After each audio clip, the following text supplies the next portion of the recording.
តម្រុយឆ្នោតយួនថ្ងៃនេះផងដែរក៏មានលេខអាវងចំនួន4គ្រាប់ដូចជាសពមួយដងដើម្បីធ្វើការចែកជាតម្រុយឆ្នោតអាវងជូនទៅកាន់ពុកម៉ែបងប្អូនទាំងអស់គ្នាប៉ុន្តែមុននឹងចូលទៅកាន់នៅវីដេអូសូមពុកម៉ែបងប្អូនកុំភ្លេចជួយចុច Subscribe ម្នាក់មួយផង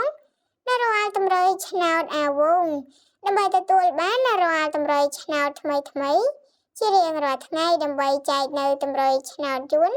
ច្បាស់ជូនអាវងចែកលេខឆ្នោ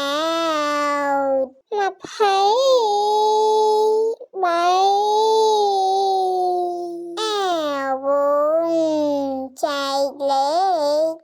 ឆ្នោ